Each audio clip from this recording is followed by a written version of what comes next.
आज हम एक बहुत ही खास कहानी पर बात करने वाले हैं। सोने की तरह चमकती हुई, पर जिसका असली खजाना है उसके संदेश में। रूरू जातक की कहानी।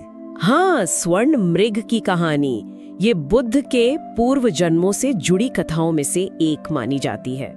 और हम आज इसी की गहराई में उतरेंगे। हमारे पास जो जानकारी है वो स्वर्ण मृग, सत्य और दया की कहानी, पाठ और जातक कथा के विवरणों पर आधारित है। बिल्कुल। और ये सिर्फ कोई पुरानी कहानी नहीं है, इसमें आज के लिए भी बहुत कुछ है, मतलब सोचने और सीखने के लिए। हाँ, जरा सोचिए, एक सुनहरा हिरण, रंग तो सोने का, पर गुण सोने से भी ज्यादा कीमती। करुणा, सच्चाई, समझ, और वो भी ऐसे समय में जब सच बोलना शायद आसान नहीं था। सही कहा। तब इस अकेले हिरण ने अपनी जान जोखिम में डालकर भी सच का साथ दिया। चलिए शुरू करते हैं। तो कहानी शुरू होती है एक जंगल से। वहां रूरू नाम का ये स्वर्ण मृग रहता था। शरीर सोने सा चमकदार, पर मन उससे भी ज्यादा पवित्र। हाँ, और वो सभी प्राणियों के प्रति बहुत दयालु था और हमेशा सच बोलता था। यही उसके चरित्र की बुनियाद थी। और इसी स्वभाव की वजह से कहानी आगे बढ़ती है। एक दिन रूरू नदी किनारे था। उसने देखा कि एक आदमी नदी में डूब रहा है। और जहाँ शायद दूसरे जानवर डर जाते या भाग जाते, रूरू ने अपनी परवाह नहीं की। वो कूदा, उसने उस आदमी को बचाया और फिर उसे अपनी गुफा में ले गया, उसकी देखभाल की। ये अपने आप में एक बहुत बड़ी बात है, करुणा का सीधा उदाहरण। लेकिन कहानी का मोड़ यहीं से आता है। हाँ, क्योंकि उसी समय राज्य की रानी एक सपना देखती है। अच्छा, कैसा सपना? वो देखती है एक सुनहरा हिरण जो इंसानों की तरह, मतलब मनुष्य की भाषा में बात कर रहा है। ओह, तो फिर तो राजा ने कुछ किया होगा। बिल्कुल।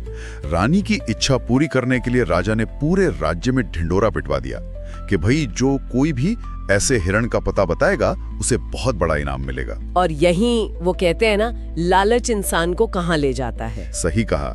विडंबना देखिए, वही आदमी जिसे रूरू ने अपनी जान पर खेलकर बचाया था, उसी ने इनाम के लालच में आकर राजा को रूरू की गुफा का पता बता दिया।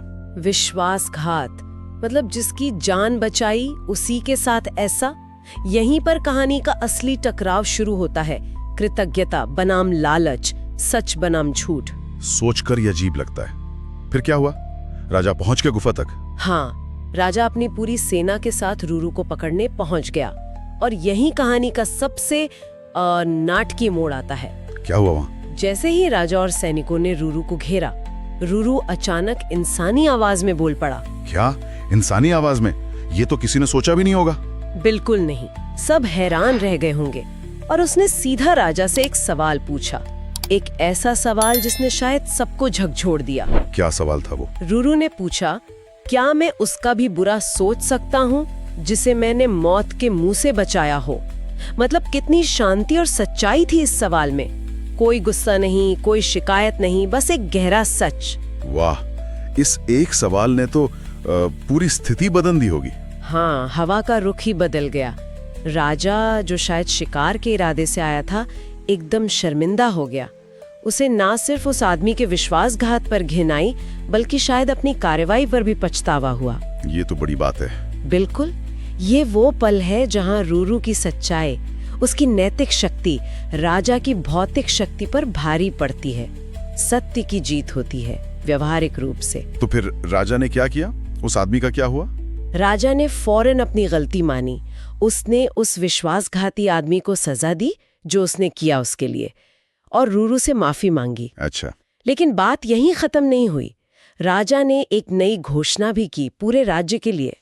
क्या घोषणा? राजा ने ऐलान किया कि आज से उसके राज्य में किसी भी हिरण का शिकार नहीं किया जाएगा और सभी जीवों के प्रति दया रखी जाएगी। और सबसे अहम, सत्य बोलने वाले का हमेशा सम्मान होगा और दया ही सबसे बड़ा धर्म माना जाएगा। कमाल है। मतलब एक अकेले मृग के आचरण ने पूरे राज्य के मूल्यों को प्रभावित कर दिया। हाँ, और यही इस कहानी की सबसे बड़ी सीख है। पहली बात, सत्य का मूल्य। रूरू का सच उसकी ढाल बन गया। ये दिखाता है कि सच में ताकत होती है। और विश्वासघात का सबक, वो भी बहुत गहरा है। निश्चित रूप से। किसी के भरोसे को तोड़ना खासकर जिसने आप पर उपकार किया हो।